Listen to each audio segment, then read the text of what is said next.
Hi there, my name's Andy McGregor and I'm the writer and composer of the musicals Crocodile Rock and A New Life, which we're currently rehearsing, and we're heading out on tour very soon.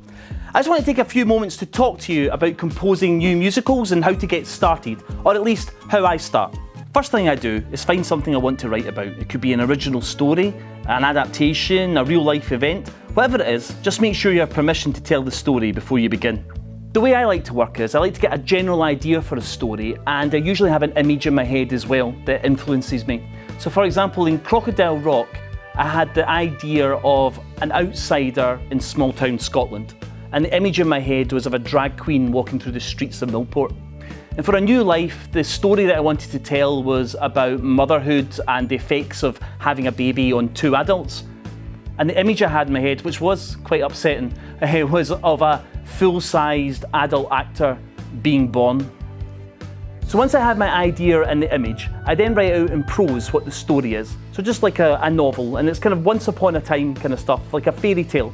And I try to use as evocative language as I can for reasons that I'll explain in a minute. So for Crocodile Rock, I'd write something like, once upon a time there was a boy called Stephen McPhail who lived in Millport in the early 90s. As he grew up, he always felt a little bit different but wasn't sure why. That was until, in 1993, a boy called Henry Thomas arrived in the village. All of a sudden, Stephen felt new sorts of feelings. So once I've written that out and I feel as though I've got a really strong story with characters on interesting journeys, I then start to look through the text, and because I've written it in this evocative language, hopefully there'll be little phrases that will pop out to me, and those phrases will start to form the basis for songs.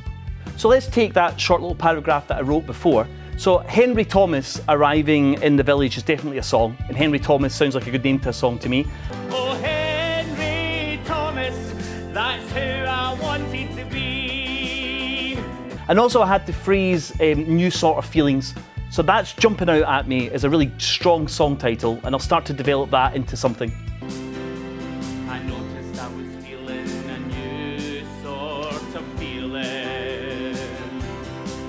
So by the end of this process, you'll have your story all written out, and of course that might shift and change in time, and you'll also have a bunch of song titles that are a really good starting point to write the music. The most important thing to remember though is that nothing is locked down. In theatre, when you're making new shows, things change all the time. Embrace the chaos. Okay, so this is a short video about how to start writing a musical. And this is the hardest part now, which is to actually start. You've got all this preparation, and I don't think you need to begin writing your songs in chronological order. What I like to do is just to find the title or the part of the story that is really exciting to me, and I start there. And when you start writing that song, you don't need to worry about being good. What you're kind of tuning into is, what style is this show going to be? What is the music? Is it kind of like a Sondheim kind of show? Is it a rock and roll kind of show? And that first song can maybe unlock some of those keys. But it's really important not to worry about it being good. Okay, so who knows if this will work? But as an experiment, I've asked Adam, who's behind the camera here, to write down an idea, thank you, for a show, which is based on a previous story, and an idea for a song, and we'll try and write that song just now. So I've got, the line is, I do spy some marks of love in her, and that's from Much Ado About Nothing, when Benedict hears rumours Beatrice likes him and is conflicted about how he feels. So I'm going to try and write a little song about that. So this is me just starting to play something on the piano that feels like it's appropriate. I appear to be singing in an English accent. That will change, but clearly that's just what's going on in my head at that point. And I start singing nonsense. Just really nonsense, writing down the first things that come into my head, scribbling ideas down and just seeing how they fit. I'm moving around different keys, I'm trying to find different chord progressions that work.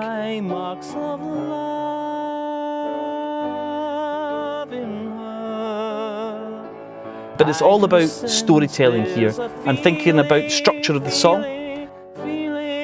The beginning's a little bit disjointed while he's kind of thinking about what's going on. The middle bit starts to grow a little bit, and then we hit a very lyrical kind of chorus. I think she loves me, and Once I have those three different sections in my head, and they're just trying to stitch them together,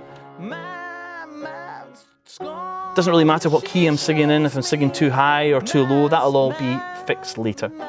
What's really important is the song can't be too reflective. It can't just be the character singing about how they're feeling. There needs to be a movement in the song. That's a big thing with musical theatre, that the song can't just stay stuck. So the character has to move from A to B.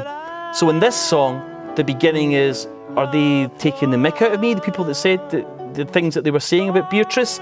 And then the character then moves into thinking, oh, Beatrice wouldn't love me, and there's absolutely no way.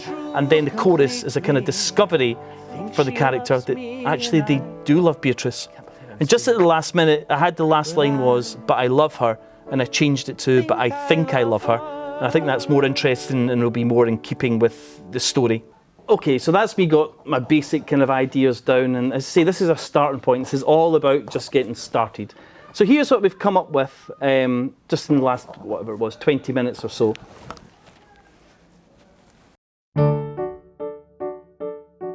What was that?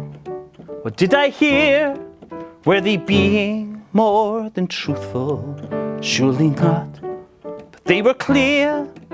Are they taking me for a fool? Beatrice doesn't love me. There's simply no way. But deep down, I know I may be wrong. I do spy the marks of love in her. I do sense there's a feeling unshown, and the scorn that she shows me masks the truth completely.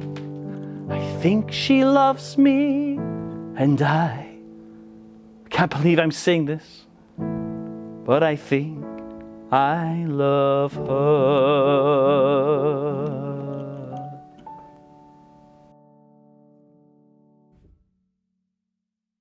Okay, so that's me got the first song in my new imaginary musical based on Much Ado About Nothing. Now all I need to do is do that another 15 times and the musical will start to form. And what I love about writing musicals is you get little themes. So I've got that da da da da da da da kind of melody, and maybe that becomes the theme for love throughout the show. So whenever I'm writing another song, I might be like, oh, I've got that little theme from that song, I can put that in the background here or whatever. And you're thinking about the musical as a whole, one piece of music that's reusing material again and again. It's a really fun, really rewarding way to make shows. So if you've enjoyed watching this today and you think, oh, I quite like the sound of this, then why not come along and see one of our shows? We've got A New Life, we've got Crocodile Rock heading out on tour throughout Scotland. Now, if you just excuse me, thanks.